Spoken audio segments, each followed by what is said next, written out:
এই যে আমরা যে সময় বসবাস করছি আখিরুজ্জামান, শেষ জামানে, এই শেষ জামানের যে সময়, এই সময়টার প্রতি আল্লাহ পাক বেশি গভীর দৃষ্টি দিতে বলছেন, কারণ এটা হচ্ছে ইতিহাসের সবচেয়ে ইম্পর্টেন্ট টাইম। কারণ এখানে এমন এমন কিছু ঘটনা ঘটবে যা পৃথিবীর ইতিহাসে কখনো ঘটেনি। কিরকম? একদিন সাহাবীরা বসে আছেন, রাসূল সাল্লাল্লাহু আলাইহি ওয়াসাল্লাম আসলেন, এসে বললেন, তোমরা কি নিয়ে কথা বলছো? সাহাবীরা বললেন, আমরা কিয়ামত নিয়ে কথা বলছি। রাসূল সাল্লাল্লাহু আলাইহি ওয়াসাল্লাম বললেন, শুনে রাখো, 10টা আলামত না দেখা পর্যন্ত কিয়ামত হবে না। নাম্বার 1 দাজ্জাল, নাম্বার 2 ইয়াজুজ আর মাজুজ, নাম্বার 3 ঈসা আলাইহিস সালামের আগমন, নাম্বার 4 দাব্বাতুল আরদ, জমিন থেকে অনেকগুলো প্রাণী বের হবে। 5 নাম্বার আর দুখান, ধোঁয়া, সারা পৃথিবী ধোঁয়ায় ছেয়ে যাবে। 6 নাম্বার, 6, 7, 8 সম্ভবত 3টা ভূমিকম্প, 3টা বড় বড় ভূমিকম্প হবে পৃথিবীর পূর্ব, পশ্চিম এবং মাঝখানে। আরেকটা হচ্ছে পশ্চিম দিক থেকে সূর্য উঠবে। আর সর্বশ্রেষ্ঠ হচ্ছে ইয়েমেন থেকে আগুন বের হবে, এই আগুনটা মানুষকে তাড়িয়ে নিয়ে আসবে আরাফার মাঠের দিকে। রাসূল সাল্লাল্লাহু আলাইহি ওয়াসাল্লাম বলছেন 10টা আলামত না দেখা পর্যন্ত কিয়ামত হবে না। কোরআনে আল্লাহ পাক অনেকগুলো কসম করেছেন।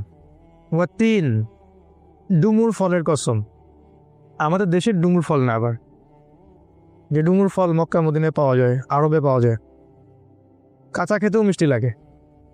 3 জাইতুন, জাইতুন ফলের কসম, জাইতুনের তেল দিয়ে রাসূল সাল্লাল্লাহু আলাইহি ওয়াসাল্লাম মালিশ করতে বলেছেন, উপকারী। তুরি সিনিন, তুর পাহাড়ের কসম, সিনাই পাহাড়ের কসম, এরকম অনেক কসম আছে। ওয়াল্লাইল, রাতের কসম। ওয়াদুহা, দ্বীপ্রহরের কসম। ওয়াল ফজর, ফজরের কসম। ফজরের কসম করে আল্লাহ বলেছেন, ফজর সকাল, ফজর নিঃশ্বাস ছাড়ে। অসাধারণ একটা আয়াত, ফজর নিঃশ্বাস ছাড়ে। আজকের এডুকেশন সিস্টেম আমাদের এটা বিশ্বাস করবে সকাল নিঃশ্বাস ছাড়ে? কোরআন বলেছে ফজর, ফজরের সময় মালায়েকা চলে আসেন, কেরাত হয় ইমামে, তারা শোনেন, কারা কারা নামাজে আসছেন তারা লিখে রাখেন, আল্লাহর কাছে লিস্টটা নিয়ে যান, নিয়ে গিয়ে দেখান যে ফজরের জামাতের এক হাজির ছিল। আবার আসরের জামাতে আরেক দল ফেরেশতা আসে, তারা আবার দেখেন আসরের জামাতে কারা কারা আছে, তারা আবার ফজর পর্যন্ত থাকে। কোরআনে সূরা ফজরের মধ্যে শপথ করে বলা হচ্ছে যে ফজর নিঃশ্বাস ছাড়ে। আমাদের এডুকেশন সিস্টেম কি বিশ্বাস করবে কথাটা, যে ফজর নিঃশ্বাস ছাড়ে? তারপর পাগলের প্রলাপ, কি বলে, হয়তো গাল গল্প বলে। এই জন্য আমি বারবার বলি যে this education system is created by দাজ্জাল। এই এডুকেশন সিস্টেমটা ক্রিয়েট করেছে দাজ্জাল নিজেই। তার উদ্দেশ্য একটাই, কিভাবে আমাদের পুরো জেনারেশনের পর জেনারেশন, প্রজন্মের পর প্রজন্মকে আল্লাহ থেকে দূরে সরানো যায়, এটাই উদ্দেশ্য, আর কোনো উদ্দেশ্য নেই। একজন পিএইচডি ডিগ্রি অর্জন করবে কিন্তু ভিতর থেকে হবে অন্ধ। একজন ডক্টরেট করবে, বাইরে থেকে ডিগ্রি নিয়ে আসবে, তার বাবা মা থাকবে বৃদ্ধাশ্রমে। সে ইন্টারনালি ব্লাইন্ড। আল্লাহ পাক এরকম অনেক কসম করেছেন, একটা কসম সময়ের কসম। সময়ের কসম আল্লাহ কেন করলেন সেটা বলার আগে বলছি, আল্লাহ যে কসম করলেন, আমাদের জন্যও কি কসম করার বিধান নাই? আছে। আমরা যদি কসম করি তাহলে শুধু আল্লাহর নামেই করতে হবে। কারণ একটা হাদিসে রাসূল সাল্লাল্লাহু আলাইহি ওয়াসাল্লাম বলেছেন, মান হালাফা বিগাইরি ইসমিল্লাহ ফাকাদ কাফারা, যে ব্যক্তি আল্লাহ ছাড়া অন্য কারো নামে কসম করলো সে কুফরি করলো। আমরা যখন কসম করব অবশ্যই আল্লাহর নামেই কসম করতে হবে। ছোটবেলায় আমরা শিখেছিলাম আল্লাহর কসম করতে হয় না, এই জন্য আমরা মায়ের কসম করতাম, বাবার কসম করতাম। এখন আমরা দেশের কসম করি, মাতৃভূমির কসম করি। তা আল্লাহ বলেছেন কসম করতে হবে শুধুমাত্র আল্লাহরই, অন্য কারো না। তবে আল্লাহ রাব্বুল আলামিন তার সৃষ্টির কসম করেন, যেমন রাত দিন, ফজর, ডুমুর ফল, কোরআন, চাঁদের, সময়ের ইত্যাদি। সময়ের কসম করার অর্থ কি? সময়ের কসম আল্লাহ পাক কেন করছেন? আল্লাহ পাক যখন কোনো কিছুর কসম করছেন বুঝতে হবে ওই বিষয়টা অত্যন্ত গুরুত্বপূর্ণ। এটা বোঝার জন্য খুব বেশি বুদ্ধির দরকার নাই। আল্লাহ পাক তো সহজে কোনো বিষয়ের কসম করবেন না। আর কোরআন নাজিল করার সময় আল্লাহ পাক খুবই ইকোনমিক্যাল। কোন দিকে? শব্দ চয়নের ক্ষেত্রে আল্লাহ পাক অতিরিক্ত কোনো শব্দই চয়ন করতে চাচ্ছেন না, যেটা দরকার সেটা নাজিল করছেন। হয়তো কোনো শব্দ কিন্তু কোরআনে নাই। কোরআন এমন একটা কিতাব যেটার একটা শব্দ দিয়ে একটা জাতির ইতিহাস বলা হয়েছে। সিরিয়াসলি, সূরা কাহফের মধ্যে একটা শব্দ আছে, জুলকারনাইন বাদশা যাচ্ছেন একদিকে, একটা কওমকে দেখতে পেলেন যে কওমের সূর্যের আলো থেকে বাঁচার কোনো বুদ্ধি ছিল না। তারা জানতো না কিভাবে সূর্যের আলো থেকে নিজেদেরকে রক্ষা করতে হবে। আল্লাহ ভালো জানেন এই জায়গাটা কোথায়। আল্লাহ পাক শুধু বলেছেন ক্যাযালিকা, ওরা এরকমই ছিল, ব্যাস এতটুকুই। ওই সম্প্রদায়টা এমনই ছিল বলে আল্লাহ পাক অন্য প্রসঙ্গে চলে গেছে। একটা ওয়ার্ড দিয়ে একটা সম্প্রদায়ের কথা বলেছেন আল্লাহ পাক। শব্দ আল্লাহ পাক হয়তো চয়েস করবেন না। তাই সময় শপথ কেন করলেন? 3টা কারণে করতে পারেন, শর্ট করে বলছি। একটা হলো, অবশ্যই আমাদেরকে চোখে আঙ্গুল দিয়ে দেখিয়ে দেওয়া হচ্ছে যে আমাদের জীবনের সবচেয়ে গুরুত্বপূর্ণ জিনিস সময়। আমাদের মানব জাতির জন্য সবচেয়ে গুরুত্বপূর্ণ জিনিস হচ্ছে সময়, যেটা আমরা ফেসবুকে অনলাইনে থেকে ইউটিউবিং করে, গার্লফ্রেন্ডের সাথে সময় অপচয় করে, কফি খেয়ে, চায়ের দোকানে আড্ডা পিটে, খেলার মাঠে নষ্ট করি। তবে মানুষ যখন মৃত্যুবরণ করবে কিয়ামতের মাঠে এবং জান্নাতে যদি চলেও যায়, সেখানে গিয়েও মানুষের আফসোস হবে ওই সময়গুলোর জন্যে যে সময়গুলো মানুষ অহেতুক নষ্ট করেছে, যে সময়গুলোতে মানুষ আল্লাহর কথা বলেনি, আল্লাহর জিকির করেনি, রাসূলের প্রতি দরুদ পড়েনি। ওই সময়গুলোর জন্য মানুষ আফসোস করতে থাকবে। একজন জান্নাতি ব্যক্তিও আফসোস করতে থাকবে, কেন আমি ওই সময়গুলো আল্লাহর জিকির করিনি। সময় সবচেয়ে বেশি ইম্পর্টেন্ট জিনিস। আর এই সভ্যতা, এই গডলেস ওয়ার্ল্ড এবং এই এডুকেশন সিস্টেম আমাদের সময়গুলোকে খেয়ে ফেলেছে। এখন আমার মনে হয় এই 30 বছরের জীবনে এসে আমার কাছে মনে হয় যে আমার জীবনের 15 বা 18টা বছর অপচয় হয়ে গেছে। 18 বছরে আমি হাফেজ হতে পারতাম, আমি হয়তো হাদিসেরও হাফেজ হতে পারতাম, বুদ্ধি ব্রেন ভালো ছিল, ফার্স্ট হতাম সবসময়। আমি হয়তো ফিক পড়তে পারতাম, ইতিহাস পড়তে পারতাম, সিরাত পড়তে পারতাম। এখন সারাদিন রাত যত কাজই করি না কেন আত্মতৃপ্তি হয় না, মনে হয় কিছু না কিছু গ্যাপ থেকেই গেল, আর এই গ্যাপটা কখনো পূরণও হবে না, অসম্ভব। তাই যারা 40 বছর 50 বছর বয়সে তাস খেলছে, টিভি দেখতেছে, আড্ডা পিটাচ্ছে, এদেরকে দেখলে বুঝেই আসে না যে এই বয়সে কিভাবে সেটা করতে পারে। একটা বড় কি চিন্তা হয় না যে আমার হায়াত কমে আসছে, আমি পৃথিবীতে আর হয়তো বেশি দিন থাকবো না। সুবহানাল্লাহ, সময়ের কসম, আল্লাহ পাক সময়ের কসম করে আমাদেরকে সময়ের দিকে দৃষ্টি দিতে বলছেন, সময়ের সম্পর্কে সচেতন হতে বলছেন। দেখেন, মানুষ সারা জীবনে অনেক কষ্ট করে ঠিকই, কষ্টের পর কষ্ট সহ্য করে, একটা চাকরির জন্যে, একটা জমির জন্যে, একটা ভালো জব, স্ট্যাটাস, টাকা, সিকিউরিটি, বাড়ি গাড়ি, বউ বাচ্চা, এগুলোই তো। এগুলো ছাড়া আর কিচ্ছু নাই, এগুলো ছাড়া কিন্তু কিচ্ছু নাই, সব এগুলোই। এইগুলোর পিছনে সারা দিন রাত মানুষ প্রচণ্ড পরিশ্রম করে, মানুষ কিন্তু প্রচণ্ড পরিশ্রম করে। আর শয়তান মানুষকে প্রচণ্ড পরিশ্রম করিয়েও নেয়, ও মানুষকে কষ্টের পর কষ্ট দিয়ে জাহান্নামে নিয়ে যেতে চায়। কিন্তু দেখেন, কষ্টের ট্র্যাকটা ভুল, কষ্টের ট্র্যাকটা ঠিক নাই, রং ট্র্যাকে সে কষ্ট পেয়েছে। এই যে আমাদের ছেলেমেয়েরা পড়াশোনা করছে, নার্সারিতে ভর্তি হচ্ছে 5 বা 6 বছর বয়সে, 25 বছর পর্যন্ত ঘাড়ে ব্যাগ থাকবেই। অনার্স মাস্টার্স করতে করতে 25 হয়ে যাবে বয়স। এই লম্বা সময়ে সে কোরআন শিখবে না, জেনারেল এডুকেশনের কথা বলছি, কোরআন A to Z শিখবে না, হাদিস শিখবে না, ফিকহ শিখবে না, ইতিহাস শিখবে না, সে ইসলামের যে রাসূলের জীবনী সেটা শিখবে না, সাহাবীদের জীবনী শিখবে না, এগুলো কিছু শিখবে না। 25 বছর পর্যন্ত সে কষ্ট করবে। আমরা যখন জেনারেল লাইনে পড়তাম, আমাদেরকে এক একটা কবিতা, এক একটা গল্প এমনভাবে পড়ানো হতো, একদম ভেজে ভেজে খাওয়াই দেওয়া হতো আর কি।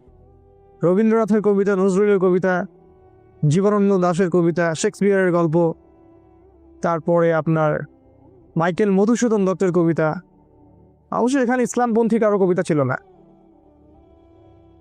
আপনার কাছে যদি মনে হয় এই পুরো প্ল্যানটা এমনি এমনি হয়ে গেছে, আপনি বোকার স্বর্গে বাস করছেন, এর পিছনে একটা মাস্টার মাইন্ড আছে। এই পুরো প্রসেসটা একদিনে হয়নি, এটাকে সাজানো হয়েছে, ঢেলে সাজানো হয়েছে, যাতে করে আমাদের প্রজন্মের বা প্রজন্ম ইসলাম থেকে দূরে সরে যায়, তাদের জীবনের বড় একটা সময় নষ্ট হয়ে যায়। সময়ের কসম করেছেন আল্লাহ, এটা একটা কারণ, সময়ের প্রতি মূল্যায়ন করা। সেকেন্ড কারণ হচ্ছে আল্লাহ পাক অতীতের দিকে তাকাতে বলছেন আমাদের দিকে, অতীতের দিকে। সময়ের কসম করে আল্লাহ পাক আমাদেরকে বুঝাচ্ছেন যে অতীতের দিকে তাকিয়ে দেখো, সময়ে সময়ে যারাই আল্লাহর বিধানকে অস্বীকার করেছে, আল্লাহ পাক তাদেরকে এই দুনিয়াতেও লাঞ্ছিত করেছেন, পরকালেও যন্ত্রণাদায়ক শাস্তি দিয়েছেন। আল্লাহ পাক সময়ের কসম করে আমাদেরকে হিস্ট্রি পড়তে বলছেন, ইতিহাস। অতীতের দিকে তাকাও, দেখো আদম আলাইহিস সালাম থেকে শুরু করে এই পর্যন্ত একই সুন্নাত, আল্লাহর সুন্নতের মধ্যে কোনো পরিবর্তন নাই। ওয়ালান তাজিদা লিসুন্নাতিল্লাহি তাবদীলা, আল্লাহ বলেছেন আমার সুন্নাত, আমার স্টাইলে কোনো পরিবর্তন পাবে না। যাদের কাছেই আল্লাহ হেদায়েত এসেছে, যারা স্বীকার করে নিয়েছে, আল্লাহ পাক তাদেরকে দুনিয়া সাফল্য দিয়েছেন, পরকালও সাফল্য দিয়েছেন। আর যারাই আল্লাহর বিধানকে অস্বীকার করেছে, আল্লাহ পাক দুনিয়াতে শাস্তি দিয়েছেন, পরকালে শাস্তি দিয়েছেন। যেমন নূহ আলাইহিস সালামের কওম আল্লাহ পাক ডুবিয়ে দিলেন। আদ জাতি প্রচণ্ড শক্তিশালী, নারিকেল গাছের সমান সমান একটা মানুষ, এর চেয়েও বড়, পাহাড়ের মধ্যে বাসা করে থাকে, আল্লাহ পাক ওদেরকে ঝড় দিয়ে উড়িয়ে দিলেন। শুআয়ব আলাইহিস সালামের কওম খুবই দাপটের জাতি, ওদের অপরাধ ছিল মানুষকে অন্যায়ভাবে মারতো। আমাদের ওই যে রিমান্ডে নিয়ে যেটা করে ওইটা করতো আর কি। রিমান্ডে নিয়ে গেলে যে পিটানটা পিটায়, এইগুলো তারা সমাজে মানুষকে পিটাইতো। একজন মানুষ দোষী, দোষ তো প্রমাণ হয়নি, মারা যাবে। ধরেন একজন মানুষ খুনের কারণে বন্দী হয়েছে, প্রমাণ হয়েছে কি এখনো? আপনি মারতে পারেন না, তো মেরে আপনি জবানবন্দি নিতে পারেন না, ইসলামে হারাম। চলছে এগুলো, কে বুঝাবে? শুআয়ব আলাইহিস সালামের কওম এই কাজটা করতো। আরেকটা কাজ করতো, মাপে কম দিত আর মানুষের সম্পদ লুট করতো। আমাদের এই যে ব্যাংকিং সিস্টেমের মতো, মানুষকে কলা ঝুলায় টোপ দেয়। একটা বাড়ির দাম 10 লাখ টাকা, আমরা আপনার পক্ষ থেকে বাড়িটা কিনে দিব, কিন্তু আপনাকে 10 লাখের জায়গায় 30 লাখ দিতে হবে। কারণ অতিরিক্ত যে 20 লাখ দিতে হবে, এটার জন্য আমরা আপনাকে 20 বছর সময় দিচ্ছি। আর আমরা বলি হ্যাঁ তাই তো 20 বছর সময় পাওয়া যাবে, 30 অল্প অল্প করে দিব কিস্তি স্টাইলে, সমস্যা তো নাই কিছু। এই কলা ঝুলাই দিয়ে আপনার সম্পদ তারা লুটে নিল, সুদ। আরেকটা যে পেপার মানি, কাগজের টাকা। আমি তো বললাম যে আমরা সোনা নিয়ে ওদের ব্যাংকে যাই, ওদেরকে সোনা দিয়ে ডলার নেই। শুআয়ব আলাইহিস সালামের কওম এরকম কাজ করতো। আল্লাহ পাক ভূমিকম্প দিয়ে ধ্বংস করেছেন ওদেরকে, ভূমিকম্প দিয়ে। সময়ের দিকে তাকায় দেখেন, সামুদ জাতি এরকম শক্তিশালী ছিল, আল্লাহ পাক ওদেরকে বজ্রপাত দিয়ে ধ্বংস করেছেন। ফেরাউন পৃথিবীতে এমন একজন মানুষ যে মনে করতো আমি আল্লাহ, আনা রব্বুকুমুল আ'লা, আমি ছাড়া তোমাদের মহান কোনো রব নাই। আল্লাহ পাক ওকে পানিতে ডুবাই দিলেন। এখানে একটা ঘটনা আছে, অনেকদিন বলা হয়নি, বলতে চাচ্ছিলাম। ফেরাউন যখন ডুবছিল তখন কিন্তু সে ঈমান এনেছিল, এটা কি জানেন? ফেরাউন যখন ডুবছিল তখন কিন্তু সে ঈমান নিয়ে আসছিল। ফেরাউন যখন ডুবছে ও সেনাবাহিনী সহ, তখন জিবরাইল অন্যান্য ফেরেশতারা চলে আসছেন, কারণ মৃত্যু হবে, এখন জান কবজ করা হবে। এবং যারা পাপী, ওদের জান কবজের সময় ওদেরকে চেহারার মধ্যে মারা হয়, প্রচণ্ড জোরে জোরে পিটানো হয়, থাপ্পড় দেওয়া হয়। ওরা দেখতে পারে, আমরা দেখতে পারবো। তো জিবরাইল আলাইহিস সালাম তাকে কাদা ছুটছিলেন, কাদা নিয়ে তার মুখে ছুটছিলেন। তো ওই সময় ফেরাউন বলেছিল যে আমানতু বিরব্বি হারুন ওয়া মূসা, আমি হারুন এবং মূসার রবের প্রতি ঈমান নিয়ে আসলাম। আল্লাহ পাক তখন বলছেন আলান, এখন, আল ইয়াউমা নুনাজ্জিকা ফি বাদানিকা, আজকে তোমার এই দেহকে আমি সংরক্ষণ করব, লিতাকুনা আয়া, যাতে করে তুমি নিদর্শন হও তোমার পরবর্তী জাতিদের জন্য। কিন্তু জিবরাইল আলাইহিস সালাম বলেছেন একটা হাদিসের মধ্যে, হাদিসে কুদসির মধ্যে, যে ওই সময় জিবরাইল আলাইহিস সালামও ভয় পাচ্ছিলেন, যে কারণ সে তওবা করছে। যদি আল্লাহ পাক এই সময় তার তওবা কবুল করে নেন আর তিনি যে ওকে মারছেন, যদি আল্লাহ পাক এই জন্য তাকে ধরেন, এই জন্য জিবরাইল আলাইহিস সালামও ভয় পাচ্ছিলেন। আল্লাহ পাকের রহমত এত প্রশস্ত, আল্লাহ চাইলে ওই সময় যদি তাকে মাফ করে দিতেন। জিবরাইল আলাইহিস সালাম বলছেন, যেদিন থেকে ফেরাউন বলেছে আনা রব্বুকুমুল আ'লা, ওই দিন থেকে আমি ওকে ঘৃণা করি, ওই দিন থেকে আমি ওয়েট করতেছি কখন সে মরবে, আমি আযাব দিব। তো এই যে ফেরাউন, সেও সময়ের স্রোতে হারায় গেল, নমরুদ হারায় গেল। এখনকার এই যুগের ফেরাউনরাও হারায় যাবে, এই যুগের নমরুদ যারা, তারাও হারায় যাবে। কোনো কিছুই সময়ের মধ্যে টিকে থাকবে না। সময়ের কসম করে আল্লাহ পাক বলছেন, এই যে হিস্ট্রি দেখো, শিক্ষা নেও। আরেকটা উদ্দেশ্য হতে পারে সময়ের, সেটা হলো যে এই যে আমরা যে সময় বসবাস করছি আখিরুজ্জামান, শেষ জামানে, এই শেষ জামানের যে সময়, এই সময়টার প্রতি আল্লাহ পাক বেশি গভীর দৃষ্টি দিতে বলছেন, কারণ এটা হচ্ছে ইতিহাসের সবচেয়ে ইম্পর্টেন্ট টাইম। মানে এখানে এমন কিছু ঘটনা ঘটবে যা পৃথিবীর ইতিহাসে কখনো ঘটেনি। কিরকম? একদিন সাহাবীরা বসে আছেন, রাসূল সাল্লাল্লাহু আলাইহি ওয়াসাল্লাম আসলেন, এসে বললেন তোমরা কি নিয়ে কথা বলছো? সাহাবীরা বললেন আমরা কিয়ামত নিয়ে কথা বলছি। রাসূল সাল্লাল্লাহু আলাইহি ওয়াসাল্লাম বলে, শুনে রাখো, 10টা আলামত না দেখা পর্যন্ত কিয়ামত হবে না। নাম্বার 1 দাজ্জাল, নাম্বার 2 ইয়াজুজ আর মাজুজ, নাম্বার 3 ঈসা আলাইহিস সালামের আগমন, নাম্বার 4 দাব্বাতুল আরদ, জমিন থেকে অনেকগুলো প্রাণী বের হবে। 5 নাম্বার আর দুখান, ধোঁয়া, সারা পৃথিবী ধোঁয়ায় ছেয়ে যাবে। 6 নাম্বার 6, 7, 8 সম্ভবত 3টা ভূমিকম্প, 3টা বড় বড় ভূমিকম্প হবে পৃথিবীর পূর্ব, পশ্চিম এবং মাঝখানে। আরেকটা হচ্ছে পশ্চিম দিক থেকে সূর্য উঠবে। আর সর্বশেষটা হচ্ছে ইয়েমেন থেকে আগুন বের হবে, এই আগুনটা মানুষকে তাড়িয়ে নিয়ে আসবে আরাফার মাঠের দিকে। রাসূল সাল্লাল্লাহু আলাইহি ওয়াসাল্লাম বলছেন 10টা আলামত না দেখা পর্যন্ত কিয়ামত হবে না। এগুলো মেজর আলামত।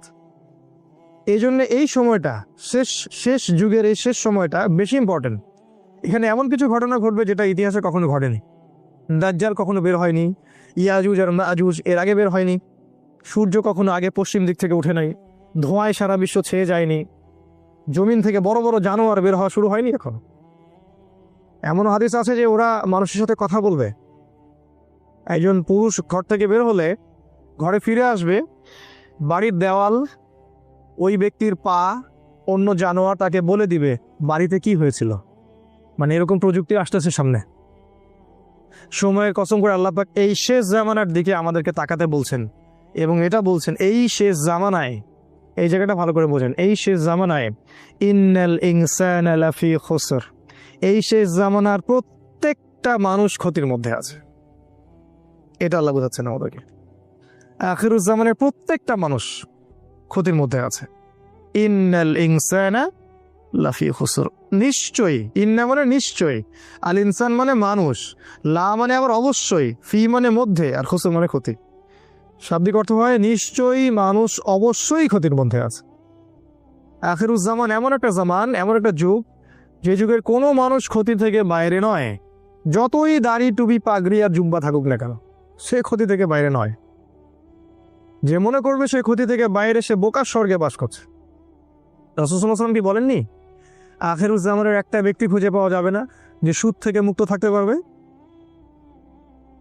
তিনি কি বলেননি এই জামানার সবচেয়ে বেশি হবে মেয়েরা, এবং মেয়েরা নগ্ন হয়ে বাইরে ঘুরবে। মুমিন ভাই, মুমিন স্বামী তাকে বাড়িতে রাখতে পারবে না, সে দায়ুসে পরিণত হবে, কিছু করতে পারবে না। শেষ জামানায় দাজ্জাল এবং তার সেনাবাহিনীরা এমনভাবে সারা বিশ্ব শাসন করবে, এতে গ্রিড থেকে মুমিন বের হতে পারবে না। সবচেয়ে বড় হাদিসটা হচ্ছে শেষ জামানায় মুমিনের হাতে জ্বলন্ত কয়লা রাখা যেমন, ঈমান ধরে রাখাটা ওই রকম হবে। নিজেকে প্রশ্ন করলে উত্তর পাওয়া যাবে আমাদেরকে সবাইকে, যে আমরা যে ইসলামটা ফলো করছি আর কি, এটা কি হাতে কয়লা ধরার মতো কিনা? আমরা যে ইসলামটা ফলো করছি আসলেই কি আমরা হাতে জ্বলন্ত কয়লা ধরে আছি কিনা, এরকম কষ্ট হচ্ছে কিনা? যদি কষ্ট হয় সুসংবাদ আপনার জন্য, যদি কষ্ট হয় তাহলে আপনার জন্য সুসংবাদ, আপনি সেই ব্যক্তি যার কথা রাসূল বলেছেন। আর যদি কষ্ট না হয় আফসোস আমাদের জন্যে, আমার উপর ধিক্কার, আমি সেই ব্যক্তি যার কথা রাসূল বলেছেন নেগেটিভলি, পজিটিভলি না। কি বলেছেন রাসূল সাল্লাল্লাহু আলাইহি ওয়াসাল্লাম? সকালে মুমিন থাকবে, বিকেলে কাফের হয়ে যাবে। বিকেলে কাফের থাকবে, সকালে মুমিন হবে। ইয়াবিউ রাজুলু দীনাহু লিআরদি দুনিয়া, দুনিয়ার বিনিময়ে একজন ব্যক্তি তার দিনকে বিক্রি করে দিবে। এই হলো আখিরুজ জামান। এই জামানার প্রত্যেকটা মানুষ ক্ষতির মধ্যে। তবে আল্লাহ পাক বলেছেন 4 শ্রেণীর মানুষ নয়। 4টা কাজ যারা করবে, একই সাথে 4টা কাজ, 4টার মধ্যে যে কোনো একটা নয়, 4টা কাজই একই সাথে অ্যাট দ্য সেম টাইম, 4টা কাজ যারা করতে পারবে এবং এর উপর ইস্তেকামাহ দৃঢ় থাকতে পারবে, তারাই ক্ষতি থেকে বেঁচে থাকবে। তার মধ্যে নাম্বার 1 হচ্ছে ইল্লাল্লাযীনা আমানু, ঈমান। ঈমানটা কেন এখন আমি বুঝি। এই ওয়ার্ল্ডটাকে রিড করতে হলে, এই বিশ্বে আসলেই কি হচ্ছে এটা বুঝতে হলে আপনার ভিতর থেকে একটা নলেজ দরকার, ইন্টারনাল একটা লাইট দরকার। যার ভিতরে ঈমান নাই তার ভিতরে আল্লাহর পক্ষ থেকে নূর আসবে না, পসিবল না। যার ভিতরে, হৃদয়ের ভিতরে ঈমান নাই, আল্লাহর পক্ষ থেকে লাইট বা নূর আসবে না। আর আল্লাহর পক্ষ থেকে কলবের মধ্যে নূর না আসলে সে ভিতর থেকে দেখতে পারবে না আসলে কি হচ্ছে। যেমন আমাদের মেয়েদের কথা বলা হচ্ছে মিডিয়ায়, মেয়েরা অনেক এগিয়ে যাচ্ছে, প্রোগ্রেস, প্রগতি, সমান তালে চলছে, সম অধিকার, অগ্রগতি, তাই না? কিন্তু কোরআন, সুন্নাহ এবং আখিরুজ্জামান স্টাডি করলে আমরা দেখছি যে মেয়েরা এগিয়ে যাচ্ছে ঠিকই, কিন্তু জাহান্নামের দিকে। এই যে চিন্তার জগতের বিশাল একটা পরিবর্তন, এক শ্রেণীর মানুষের কাছে এটা প্রোগ্রেস, আর আমি বলছি এটা জাহান্নামের রাস্তা। বিশাল একটা পার্থক্য না? এই পার্থক্যের কারণ হচ্ছে যে মন্তব্যটা করেছে সে বাহ্যিক দৃষ্টি দিয়ে করেছে, আমরা কোরআন সুন্নাহ থেকে ঘেটে ইন্টারনাল অবজারভেশন থেকে মন্তব্যটা করলাম। এই ইন্টারনালি লাইট পেতে হলে আমাকে নূর দরকার, আর নূর আসবে আল্লাহর পক্ষ থেকে। আর কখন আসবে? যখন আপনি কোরআনের কাছে আসবেন, যখন ঈমান নিয়ে আসবে। ইল্লাল্লাযীনা আমানু, এই হলো প্রথম। আর হাদিসে আছে, হাদিসে জিবরিলের মধ্যে ইমানের 6টা পিলার। তো অনেকেই জানি না ইমানের 6টা পিলার হচ্ছে, 1 নাম্বার আমানতু বিল্লাহ, আল্লাহর প্রতি বিশ্বাস করা, তার ফেরেশতাগণের প্রতি বিশ্বাস করা, তার আসমানি কিতাবগুলোর প্রতি বিশ্বাস করা, রসুলগণের প্রতি বিশ্বাস করা, পরকালের প্রতি বিশ্বাস করা এবং তাকদিরের ভালো মন্দের প্রতি বিশ্বাস করা। এই 6টা পিলারকে বিশ্বাস করার নাম ইমান। এখানেও 3টা কথা আসবে, শুধু বিশ্বাস করা না, হৃদয়ে বিশ্বাস করা, মুখে স্বীকৃতি দেয়া, হৃদয়ে আগে বিশ্বাস করা, মৌখিক স্বীকৃতি দেয়া এবং কাজে বাস্তবায়ন করা। শুধু বললেই হবে না যে আমি মুমিন, কাজে প্রমাণ করতে হবে। কিছু মানুষ আছে আমাদের বলে যে আমি তো গুনাহ করিনি, নামাজ পড়ার কি দরকার আছে, আমি তো খারাপ কাজ করি না, আমি তো সারাদিন ভালো কাজ করি, জনকল্যাণমূলক কাজ করি, আমি তো জননেতা, নামাজের তো প্রয়োজন নাই। নামাজ তাদের জন্য যারা গুনাহ করে, ওদের গুনাহ মাফ করানোর প্রয়োজন আছে, তারা যাবে নামাজে, আমি নামাজে যাবো কেন? কিছু মানুষ আছে কোরআন সুন্নাহ ইসলামকে এর সামনে আত্মসমর্পণ তো করবেই না, বলে যে আমি মানবতার কল্যাণে কাজ করি, আমি জনকল্যাণমূলক কাজ করি, আমি গাছ লাগিয়ে দিই, আমি কম্বল বিতরণ করি, আমি কত ভালো কাজ করি। এগুলো তো ভালো কাজ, আমি তো সদা সত্য কথা বলি, ব্যবসায় হালাল খাই, আমার নামাজের তো দরকার নেই। ইমানের একটা পিলার হচ্ছে মনে বিশ্বাস, মুখে স্বীকৃতির সাথে সাথে কাজে অবশ্যই বাস্তবায়ন করতে হবে। এই কাজে বাস্তবায়ন করতে গিয়ে কিছু মানুষ শৈথিল্যবাদী হয়ে যাবে, আর কিছু মানুষ হয়ে যাবে চরমপন্থী। আমাদেরকে হতে হবে মধ্যমপন্থী, খুব চরমপন্থীও না, আবার শৈথিল্যবাদীও না। কারণ আল্লাহ পাক এই উম্মতকে বলেছেন উম্মাতান ওয়াসাতা লিতাকুনু শুহাদা আলান নাস, তোমরা হচ্ছে মধ্যমপন্থী উম্মত, তোমাদেরকে অন্যান্য উম্মতগুলোর উপরে সাক্ষী হিসেবে উপস্থাপন করা হবে। 1 নাম্বার, ক্ষতি থেকে বেঁচে থাকবে তারাই যারা মুমিন, এই 6টা পিলারের প্রতি বিশ্বাস করে, তারপরে মুখে স্বীকৃতি দেয় এবং কাজে বাস্তবায়ন করে। 2 নাম্বার, ওয়া আমিলুস সলিহাত, ঈমান আনার সাথে সাথে যারা সৎ আমল করে। এখন আমিলুস সলিহ এর সংজ্ঞা কি? এক কথায় খুব সহজ করে যদি সংজ্ঞা বলি, তাহলে যে আমল বা যে কাজগুলো আল্লাহ অনুমোদন করেছেন, তার রাসূল অনুমোদন করেছেন, বা রাসূলুল্লাহ সাল্লাল্লাহু আলাইহি ওয়াসাল্লাম করেছেন বা করতে বলেছেন, অথবা মৌন সম্মতি দিয়েছেন। সোজা সিম্পল, যে প্রত্যেকটা কাজ আল্লাহর রাসূল সাল্লাল্লাহু আলাইহি ওয়াসাল্লাম আল্লাহর বিধানের আলোকে আমাদেরকে করতে বলেছেন, অথবা নিজে করেছেন, অথবা কেউ করেছেন তিনি মৌন সম্মতি দিয়েছেন, এই ধরনের কাজগুলোকে বলা হয় আমলুস সালেহ। যেমন 5 ওয়াক্ত সালাত, রমাদান মাসের সওম। রমাদান মাসের কথা আসলে আমরা একটা দোয়া করে নেই, আল্লাহুম্মা, বলুন আমার সাথে, আল্লাহুম্মা বাল্লিগনা ফি রমাদান ওয়া বারিক লানা ফিহি, আমিন। অর্থ হচ্ছে আল্লাহ আমাদেরকে রমাদান পর্যন্ত পৌঁছে দিন এবং সেখানে বরকত দিন। রমাদানের আগ থেকেই রাসূল সাল্লাল্লাহু আলাইহি ওয়াসাল্লাম এই দোয়াটা করতেন, আল্লাহ আমাদেরকে রমাদান পর্যন্ত পৌঁছে দিন এবং সেখানে বরকত দিন, এবং আল্লাহ পাক আমাদের জীবনে রমাদানের সংখ্যা বাড়িয়ে দিন, আল্লাহুম্মা আমিন। যেটা বলছিলাম, আমলুস সালেহের মধ্যে আছে সালাত, আছে সওম, ফরজের কথা বলছি, আছে যাকাত, সামর্থ্য হলে যাকাত দিবেন, সামর্থ্য হলে হজ করবেন, উমরা করবেন, সদা সত্য কথা বলা, পিতামাতার খেদমত করা, আল্লাহর বিধানের উপর দৃঢ় থাকা, সুন্নাহ অনুযায়ী জীবন গড়া, এই প্রত্যেকটা কাজই আমলুস সালেহ। এমনকি বাথরুমে যদি কেউ প্রবেশ করে এবং প্রবেশ করার সময় যদি কেউ এই দোয়াটা পড়ে, বিসমিল্লাহ আল্লাহুম্মা ইন্নী আউযু বিকা মিনাল খুবসি ওয়াল খাবাইস, এই টয়লেট করার কাজটাও তার আমলুস সালেহ। টয়লেট করার সময় বের হওয়ার পরে যদি সে বলে গুফরানাকা, অথবা একটা দোয়া আছে আলহামদুলিল্লাহিল্লাযী আযহাবা আনিল আযান ওয়া আফানি, এই কথাগুলো যদি বলে সেটাও আমলুস সালেহ। স্ত্রী সহবাস করবে কেউ, স্ত্রী সহবাস করা, স্ত্রীকে চুমু খাওয়া, এটাও আমলুস সালেহ। স্ত্রীর হাত ধরে বসে থাকা আমলুস সালেহ, স্ত্রীর হাত ধরে চাঁদ দেখতে যাওয়া, তার সাথে গল্প করা, সময় কাটানো আমলুস সালেহ। স্ত্রী সহবাস করার আগে কেউ যদি দোয়া পড়ে, বিসমিল্লাহ আল্লাহুম্মা জান্নিবনা শাইতান ওয়া জান্নিবিশ শাইতান মা রাযাকতানা, তার সহবাসটার জন্য সে নেকি পাবে, সেক্স করলে নেকি পাবে। সাহাবীরা অবাক হয়ে জিজ্ঞাসা করলেন, এটাও নেকির কাজ? আল্লাহ রাসূল বললেন, এই কাজটা যদি তুমি স্ত্রী ছাড়া অন্য কারোর সাথে করতা তাহলে কি সেটা জেনা হতো না, গুনাহ হতো না? সাহাবীরা বললেন, হ্যাঁ হতো। যদি তাই হয় তাহলে স্ত্রীর সাথে করলে ওটা নেকিও হবে। ইসলামের মতো সহজ রিলিজিয়ন কোথাও পাবেন না। খেতে বসেছেন, খাবেন, খিদা লাগছে এই জন্য খাবেন, বিসমিল্লাহ বললেন, খাওয়া শুরু করলেন, প্রথম লোকমার সাথেই বললেন আলহামদুলিল্লাহ, আল্লাহ পাক বলছেন আল্লাহ ওই বান্দার প্রতি সন্তুষ্ট হয়ে যান, আমলে সালেহ। কোরআন তেলাওয়াত করছেন, আমলে সালেহ, প্রতি হরফে 10 নেকি পাচ্ছেন। জিকির করছেন, সুবহানাল্লাহ আলহামদুলিল্লাহ, আমলে সালেহ।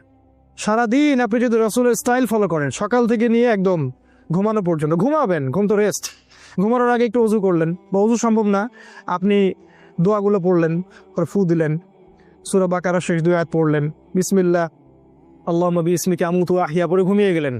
পুরো ঘুমটা আপনার আমলে সালেহ। ওই ঘুমের মধ্যে যদি আপনি স্বপ্ন দেখেন, স্বপ্নে আপনি জেনা করতেছেন, ওটার জন্য কোনো দোষ নাই, ওটার জন্য কোনো দোষ নাই, মাফ। হয় না স্বপ্ন অনেক সময়, ওটার জন্য কোনো গুনাহ নাই, কারণ আপনি দোয়া পড়ে ঘুমিয়েছেন, শয়তান আপনাকে ডিস্টার্ব করেছে। এরকম প্রতিটা কাজ, যেই কাজগুলো রাসূল সাল্লাল্লাহু আলাইহি ওয়াসাল্লাম করেছেন বা করতে বলেছেন, অথবা মৌন সম্মতি মানে সম্মতি দিয়েছেন, ঠিক আছে করতে পারো, সেগুলো আমলে সালেহ। আরেকটা জিনিস আছে, একই সাথে আল্লাহ এবং তার রাসূল যে কাজগুলো করতে নিষেধ করেছেন, যে কাজগুলো করতে নিষেধ করেছেন, যে কাজগুলো করার ব্যাপারে শাস্তির কথা বলেছেন, সেই প্রত্যেকটা কাজ ছেড়ে দেওয়াও আমলে সালেহ। যেমন রাসূল বলেছেন যে শিরিক করো না, শিরিক না করা আমলে সালেহ। সুদ খেও না, সুদ যে আপনি খাচ্ছেন না এটাই আমলে সালেহ। সুদ আপনি খাচ্ছেন না, সুদ খাবো না বলে অন্যটা আপনি রিজিকের সোর্স খুঁজেছেন, যে আমি সুদে থাকতে চাই না, এই জন্য আমি কলা বিক্রি করি, ওই কলা বিক্রি করাটা আপনার আমলে সালেহ। এবং আপনি আল্লাহর কাছে মর্যাদা পান ওই কোটটাই পড়া ব্যাংক অফিসারের চাইতে। কোটটাই পড়া ব্যাংকের অফিসার আল্লাহর কাছে রক্ত চোষা প্রাণীর মতো। কোরআনের ভাষায় বললে হয়তো অনেকে কষ্ট পাবেন, আল্লাহ পাক বলেছেন জানোয়ারের মতো। আল্লাহ পাক বলেছেন জানোয়ারের মতো, সূরা আরাফ আয়াত নাম্বার 179। মাঝে মাঝে একটু হিট দিয়ে কথা বলতে হয় বলেই আল্লাহ এগুলো কথা বলেন। তো এই যে আমরা অন্যায় থেকে দূরে থাকছি, এটা আমাদের চলে। ওই যে টাকনুর নিচে কাপড় পরলে গোনা হয়, আপনি প্যান্টটা কেটে নিলেন, এটাই আমাদের চলে, কারণ আপনি টাকনুর নিচে কাপড় পরতে চাচ্ছেন না, দাড়ি শেভ করতে হয় না, এই জন্য আপনি ছেড়ে দিয়েছেন। দাড়ি যতদিন থাকবে আপনি আমল সলের মধ্যেই আছেন, কন্টিনিউয়াসলি নেকি লেখা হচ্ছে। আর এটা একমাত্র সুন্নাহ যেটা মৃত্যুর পর আপনার পরিচয় বলে দিবে আপনি মুসলিম না মুসলিম। যে একমাত্র সুন্নাহ, ভিজিবল সুন্নাহ, যেটা নিয়ে আমরা কবরে যাব। আর কোনো সুন্নাহ নিয়ে আমরা কবরে যাচ্ছি না, ভিজিবল, দেখা যাচ্ছে না। একমাত্র সুন্নাহ যেটা দেখা যাচ্ছে, এটা নিয়ে কবরে যাবে মানুষ। পাগড়ি নিয়েও যাবে না কবরে, জুব্বা নিয়েও যাবে না কবরে। তো যেটা বলছিলাম যে আপনি যে অন্যায়গুলো, এগুলো থেকে যে দূরে থাকছেন, এটা আমলে সলেহ। সেটা প্রত্যেকটা অন্যায় হোক না কেন, যত বড় স্কেলেই হোক আর যত ছোট স্কেলেই হোক। তাহলে আমলে সলেহ আমি মনে হয় বোঝাতে পেরেছি। যে আমলগুলো রাসূল করেছেন, করতে বলেছেন অথবা সম্মতি দিয়েছেন, সেগুলো আমলে সলেহ। একই সাথে যেগুলো রাসূল নিষেধ করেছেন, এগুলো ছেড়ে দেওয়াও আমলে সলেহ। আর একটা বিষয় আছে, সেটা হলো যে আমলে সলেহ এর বিপরীত জিনিসকে বলা হয় বেদাত। যখন কোনো ব্যক্তি আমলে সলেহ করে না, অন্য কোনো পদ্ধতি অবলম্বন করে যেটা আল্লাহ এবং তার রাসূল অনুমোদন করেননি ইসলামে, এটাকেই বেদাত বলা হয়। এটা সংখ্যার ক্ষেত্রে হতে পারে, সময়ের ক্ষেত্রে হতে পারে, এটা পদ্ধতির ক্ষেত্রে হতে পারে। যেমন দরুদ পাঠ করাটা ইবাদত, কিন্তু মিলাদ মাহফিলের স্টাইলে দরুদ পড়াটা বেদাত। একজন ব্যক্তি দোয়া করবে, একাকী দোয়া করতে পারে, মাশাআল্লাহ, কোনো সমস্যা নেই, কিন্তু সম্মিলিতভাবে একটা সিস্টেম তৈরি করে নেয়া তা বেদাত। একজন মানুষ ধরেন রোজা রাখবে, ভালো কাজ, এটা একটা নির্দিষ্ট দিনকে বেছে নিল, এই দিনে আমি 1000 রাকাত নামাজ পড়বো, এই দিনে আমি হালুয়া রুটি খাবো, এই দিনে রোজা রাখবো, সিস্টেমটা বেদাত। অর্থাৎ আমলে সলেহ এর বিপরীতটাই কিন্তু বেদাত। আমলে সলেহ এর পরিণাম জান্নাত, বেদাতের পরিণাম কিন্তু জাহান্নাম। আল্লাহ পাক আমাদেরকে হেফাজত করুন। এই হলো 2 নাম্বার, ঈমান এবং আমলে সলেহ। আর 2টা আছে, শর্ট করে দিচ্ছি। 3 নাম্বার, ওয়াতাওয়াসাউ বিল হক। তারা ক্ষতি থেকে বেঁচে থাকবে শেষ জামানায় যারা নিজেরা আগে হকের উপরে থাকে, নিজেরা আগে হকের উপরে দৃঢ় থাকে, পাহাড়ের মতো, খিদির আলাইহিস সালামের মতো। ওই যে পাহাড়ে পাথরের উপর বসেছিলেন, রকের উপরে, নিজেরা দৃঢ় থাকে এবং এরপরে অন্যদেরকে হকের দিকে ডাকে, এরা ক্ষতি থেকে বেঁচে থাকবে।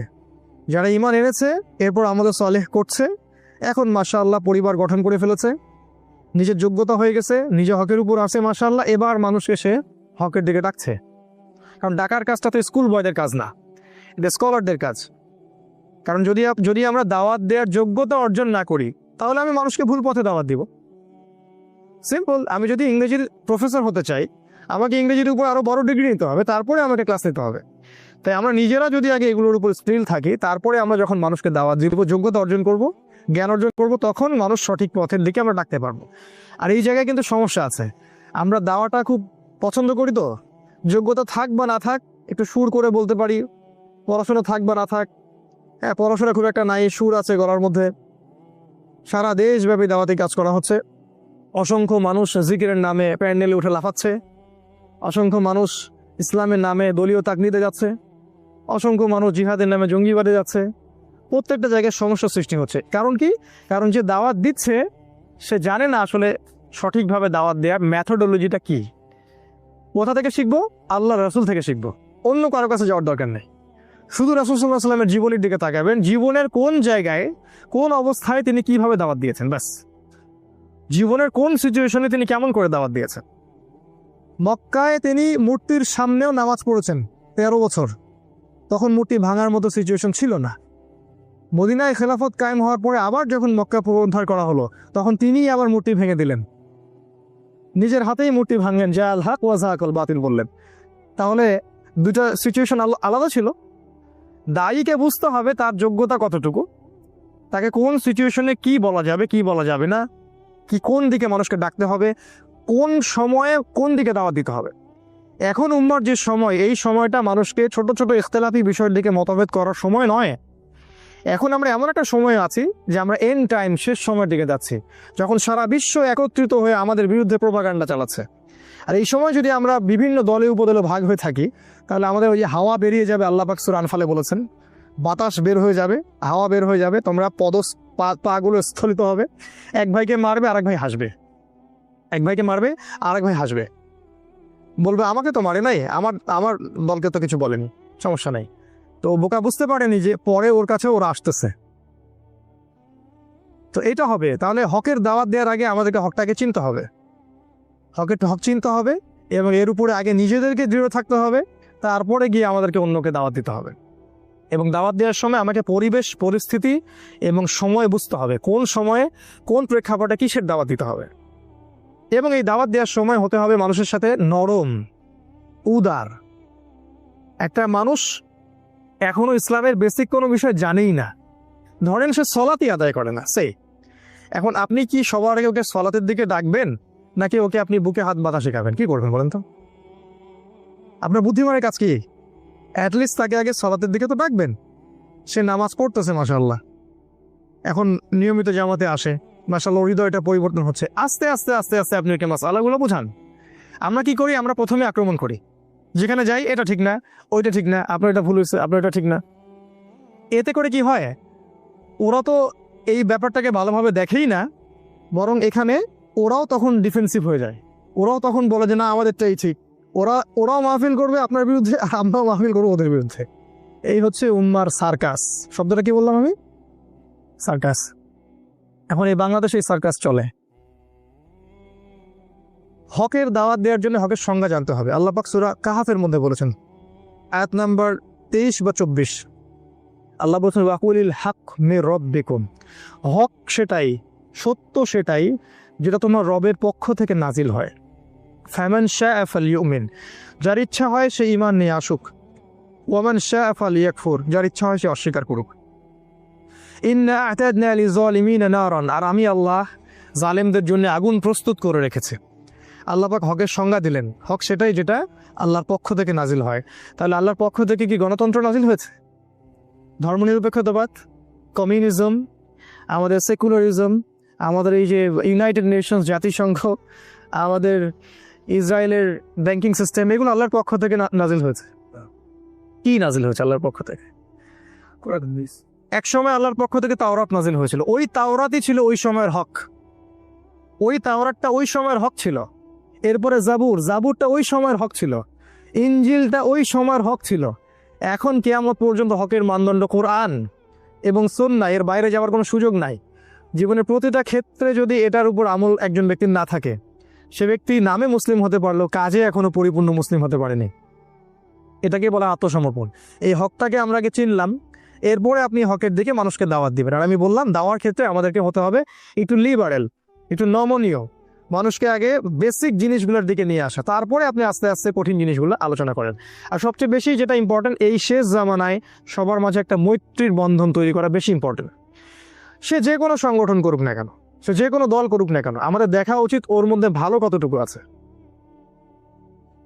হানাফিদের মধ্যে ভালো আছে, আহলুল হাদিসদের মধ্যে কিছু ভালো আছে, তাবলিগের মধ্যেও দেখবেন আপনি কিছু ভালো আছে, জামাত ইসলামে দেখবেন আপনি কিছু ভালো আছে, চরমনায় দেখবেন কিছু ভালো আছে। সবারই মধ্যে কিছু না কিছু ভালো অবশ্যই আছে। আপনি কেমন করে বুঝবেন কোনটা ভালো কোনটা খারাপ? ওই যে বললাম, হক থেকে বুঝতে হবে। হকের মানদণ্ড দেখে আপনাকে ডিসাইড করতে হবে যে এটা ভালো এটা খারাপ। আর একান্ত যদি নাই পারি ডিসাইড করতে আমি, তাহলে সমসাময়িক যত ওলামায়ে কেরাম আছে তাদের কাছে যাব, গিয়ে বলবো, পরামর্শ করব যে আসলে কোনটা সত্য কোনটা মিথ্যা, এবং তারপরে আমি যাচাই বাছাই করে দেবো কোনটা সত্যের বেশি কাছাকাছি। আর যদি দেখা যায় দুইটা অপশন দেখা যাচ্ছে, এটাও ঠিক ওইটাও ঠিক, যেমন ধরেন সুবহানাল্লাহ এটা 33 বার করে পড়া যায়, 33 33 33, আর লাস্টে একবার লা ইলাহা ইল্লাল্লাহ ওয়াহদাহু লা শারীকা লাহ, তাই না? কি জানি লা ইলাহা ইল্লাল্লাহ, হ্যাঁ মাশাআল্লাহ, লাহুল মুলকু ওয়া লাহুল হামদু ওয়া হুয়া আলা কুল্লি শাইইন সহিহ। সহিহ। একটা হাদিসে আরেকজন সাহাবীকে রাসূল বলছেন 33 33 34 বার আল্লাহু আকবার। এটা কি সহিহ? এটা সহিহ। তাহলে কখনো আপনি ওইটা আমল করেন, কখনো এটা আমল করেন, বৈচিত্র্য থাকলো। বেতের সালাত কত রাকাত পড়ছেন রাসূল? 1 3 7 5 9, কোনটা সহিহ? সব সহিহ। এখন কিছু মানুষ বলবে আমরা গোলালু মার্কা আলেম, সবই সহিহ বলে। এক জায়গায় এই কথাটা বলে আসলাম মিঠাপুকুর জায়গিরহাটে, তো পরে একজন খুবই খেপে গেছে আমার উপরে, খাবার টেবিলে আমার উপর খুব আক্রোশ ঝাড়লো, বললো যে আপনি গোলালু মার্কা আলেম, আপনি সবগুলোকে সহিহ বললেন। তাই আমি জিজ্ঞাসা করলাম বেতের সালাত কোনটা সহিহ? বললো যে আমি তো অত পণ্ডিত না, পড়াশোনা জানি না, বলে চলে গেল। এই যে আমাদের আচরণগত সমস্যা, এটার কারণ আসলে অজ্ঞতা এবং আমাদের সব নলেজগুলো না থাকা। এরকম প্রতিটা মাসালা আপনি দেখবেন, ওই যে পায়খানা করতে বসা থেকে শুরু করে ঘুমানো পর্যন্ত যতগুলো আমল আমরা করি, প্রতিটা আমলেই একাধিক অপশন আছে। একবারে হাঁটু গেড়ে বসার অপশন আছে, এক পা ডান পা খাড়া করে বসার অপশন আছে পায়খানাতে। খাওয়ার টেবিলে বসার মানে নিচে যখন বসি হাঁটুর উপরে বসার অপশন আছে না? তাশাহুদের মতো বসার অপশন আছে না? কোনটা সহিহ? করবেন দুটোই সহিহ। আপনি সালাতে দাঁড়াবেন, কখনো 2 রাকাত সুন্নত পড়ার অপশন আছে, কখনো 4 রাকাত আছে না? কখনো বেতর 1 রাকাত পড়ার অপশন আছে, কখনো 3 রাকাত আছে না? কোরআন তেলাওয়াত করবেন, অপশন নাই? অপশন আছে। আপনি যে কোনো সুন্নার দিকে যান, ঘুমাবেন, ঘুমানোর সময় অনেক দোয়া, কোনটা সহিহ? সবগুলোই সহিহ। সূরা কাফিরুন পড়ে ঘুমানোর হাদিস আছে, সূরা কাফিরুন, অনেকে বলবে এটা নাই, আছে, হয়তো সে জানে না। তাই আমাদেরকে এই জায়গায় যেটা করতে হবে যে সব ডাটাগুলোকে এক জায়গায় আনতে হবে। যদি আমার কাছে না থাকে, আমি ওলামায়ে কেরামদের বই পড়বো, সহযোগিতা নিব, এবং সবার মাঝে ঠিক আছে ভাই আমি বুঝতে পারতেছি ওরটা হয়তো একটু দুর্বল, আমারটা বেশি সহিহ, আচ্ছা ঠিক আছে, সে সেটা করতেছে, করুক। আমি তাকে হিকমার সাথে একসময় বুঝাবো যে ভাই এটা যেটা বেশি সহিহ, আপনি চাইলে এটা করতে পারেন, আমার কাছে এটা ভালো মনে হয়। মাশাআল্লাহ। কোনো ইমামের মধ্যে কি কোনো দ্বন্দ্ব ছিল? হানাফি মাযহাবের ইমাম শাফি মাযহাবকে ঘুষি মারতেন নাকি? আমরা এগুলো করি কেন? আমাদের এগুলো অজ্ঞতা অথবা হিংসা অথবা হঠকারিতা, এগুলোর কারণে করি। এতে করে আমাদের একটা লাভ হয়, সেটা কি জানেন? আমরা ইহুদি খ্রিস্টান এবং জায়নিস্টদের দাসে পরিণত হই, এটা আমাদের লাভ হয়। আমরা ইহুদি খ্রিস্টান এবং জায়নিস্টদের দাসে পরিণত হই, কারণ ওরা বিভক্ত উম্মাকে সুযোগ পেয়ে ধ্বংস করার পথ খুলে যায়। এটা হলো হকের দাওয়াত আমরা দিব। আর একটা হলো সবর, এটা বলে শেষ করছি, সবর অথবা সবর, হকের দাওয়াত দেওয়ার সাথে সাথে যারা সবর করে। আচ্ছা, দাওয়াতের সাথে সবরের সম্পর্ক কি? রংপুরে কুকুরের সংখ্যা বেশি হয়েছে না? আমাদের এলাকায় একই অবস্থা। আমাদের এলাকায় কুকুরের যন্ত্রণে ঘুমানো যায় না এখন। আর একটা বিষয় আমি দেখছি, আমাদের এলাকায় অনেক বৃত্তশালী আছে, তো বৃত্তশালীদের টাকা রাখার জায়গা নাই, আর বাসায় হয়তো আল্লাহ এবং তার রাসূলের প্রতি সেই রকম তাওয়াক্কুল আছে কিনা আল্লাহ ভালো জানেন, তো সবাই কুকুর পুষতেছে বাসায়, সম্পদ পাহারা দিচ্ছে কুকুররা। সুবহানাল্লাহ। জানেন এই ব্যাপারেও হাদিস আছে যে বিনা প্রয়োজনে যদি কেউ কুকুর পালে, কথাটা মনে হলো, দেখেন এটা উপকার হবে। বিনা প্রয়োজনে যদি কেউ কুকুর পালে, প্রতিদিন তার আমল নামা থেকে 1 কেরাত নেকি কেটে দেওয়া হবে। 1 কেরাত, 1 কেরাত মানে হচ্ছে উহুদ পাহাড়ের সমান। আমি দেখেছি উহুদ পাহাড়, আপনারা যারা হজ করেছেন দেখেছেন, উহুদ পাহাড় এত বড় নেকি তার আমল নামা থেকে কেটে দেওয়া হবে। আবার কেউ যদি কোনো ভাই জানাজায় যায়, তার আমল নামা 1 কেরাত নেকি, 1 কেরাত মানে হচ্ছে উহুদ পাহাড়ের সমান। আমি দেখেছি উহুদ পাহাড়, এত বড় নেকি তার আমল নামা থেকে কেটে দেওয়া হবে। লিখে দেওয়া হবে, মাটি দিলে আরও 1 কিরাত নেকি লিখে দেওয়া হয়। তো সবরের সম্পর্কটা কি? হকের সাথে সবরের একটা সম্পর্ক আছে, সেটা হলো সত্য এমন একটা জিনিস যেটাকে আক্রমণাত্মকভাবে প্রতিষ্ঠিত করা যায় না। হক এমন একটা জিনিস যেটাকে কখনো আক্রমণাত্মকভাবে প্রতিষ্ঠিত করা যায় না, ধৈর্যের সাথে প্রতিষ্ঠিত করতে হয়। এক্সাম্পল, আপনি নূহ আলাইহিস সালামের দিকে তাকান, 950 বছর দাওয়াত দিলেন, 40 বা 80টা মানুষ ইসলাম কবুল করলেন। আপনি তাকান ইব্রাহিম আলাইহিস সালাম, সবর করতে করতে দেশে থাকতে পারলেন না, হিজরত করতে হলো। শেষ করছে। তারপরে দেখেন আপনি আদ সামুদ জাতি, ঠিক আছে, ফেরাউন, মুসা, ঈসা আলাইহিস সালাম। ঈসা আলাইহিস সালামের তো জায়গাই হলো না পৃথিবীতে। মুসা আলাইহিস সালাম, তাকে উম্মাহ এত কষ্ট দিয়েছে, আমাদের নবী মুহাম্মদ সাল্লাল্লাহু আলাইহি ওয়াসাল্লাম মাঝে মাঝে মুসা আলাইহিস সালামের কথা চিন্তা করতেন আর সান্ত্বনা পেতেন। একদিন আল্লাহ রাসূল গনিমতের মাল ডিস্ট্রিবিউট করছিলেন, একজন এসে বললেন, ইয়া মুহাম্মদ ইদিল, হে মুহাম্মদ ইনসাফ করো, তুমি ইনসাফ করছো না। আল্লাহ রাসূলকে বললেন এইভাবে ডাইরেক্ট। রাসূল সাল্লাল্লাহু আলাইহি ওয়াসাল্লামের পাশে সাহাবীরা ছিলেন, তারা বললেন, ইয়া রাসূলুল্লাহ, আমাকে অনুমতি দিন, গর্দান উড়াই দিবে বেটার। আল্লাহ রাসূল সাল্লাল্লাহু আলাইহি ওয়াসাল্লাম ধৈর্য ধরলেন, বললেন যে মুসাকে তার কওম এর চেয়েও বেশি কষ্ট দিয়েছিল। তিনি মুসা আলাইহিস সালামের কথা চিন্তা করে সান্ত্বনা নিতেন। এত বেশি কষ্ট বনী ইসরাইল তাকে দিয়েছিল, কল্পনার বাইরে। আল্লাহ পাক বনী ইসরাইলের মধ্যে এমন অনেক নবী পাঠিয়েছিলেন যাদের সাথে কোনো উম্মতি ছিল না, 2 জন 4 জন 5 জন 10 জন। আবার এমনও হয়েছে একই সাথে একটা জায়গায় অনেকগুলো নবীকে পাঠানো হয়েছে এবং সবাইকে তারা হত্যা করেছে। একদিনে 40 জন নবীকেও তারা হত্যা করেছিল, এরকম হিস্ট্রি আছে। তো সবরের ব্যাপারটা নবীদের সাথে সম্পর্কিত, তাদের দাওয়াতের সাথে দেখেন হকের সাথে সবর সম্পর্কিত আছে। আর সর্বশেষ দেখেন আমাদের মুহাম্মদ সাল্লাল্লাহু আলাইহি ওয়াসাল্লাম নবীজি, তিনি এত ভালো মানুষ, তাকে আল আমিন বলা হয়। তিনি কখনো মিথ্যা বলেন না, কাউকে কষ্ট দেন না, এতিমকে ভরণ পোষণ করেন, বিধবাকে দেখেন। নবী হওয়ার পর থেকেই তার টাইটেলগুলো চেঞ্জ হয়ে গেল, তাকে বলা হচ্ছে কাযযাব, মিথ্যাবাদী, ভণ্ড, প্রতারক, ক্ষমতা লোভী, তাই না, জিনগ্রস্ত, শয়তানের বলিয়া ওরা, এগুলো সব বলা হচ্ছে। হঠাৎ করে চেঞ্জ হয়ে গেল, তাকে 15টা গালি খেতে হচ্ছে, 14 বার তাকে হত্যা করার চেষ্টা করা হয়েছে। নিজের মাতৃভূমিতে তার থাকা হলো না, হিজরত করতে হলো, সবর করলেন। তাই এই যে হকের দাওয়াত, এর সাথে সবরটা খুব ইম্পর্টেন্ট। আমরা যেন এই হকের দাওয়াত দিতে গিয়ে অধৈর্য হয়ে না যাই এবং লিবারেল মধ্যম পন্থা অবলম্বন করি এবং সবার সাথে হৃদ্যতার সম্পর্ক তৈরি করার চেষ্টা করি, সবর করি। একদিনে কোনো কিছু পরিবর্তন হবে না, একদিনে কখনো কোনো কিছু পরিবর্তন হবে না। একটা সুন্দর গঠনমূলক পদ্ধতিতে দীর্ঘস্থায়ী একটা পরিকল্পনা করলে হয়তোবা কোনো ফলাফল পাওয়া যাবে। আল্লাহ রাব্বুল আলামিন, আজকে সময় শেষ হয়ে গেছে, আমি শর্ট শেষ করলাম।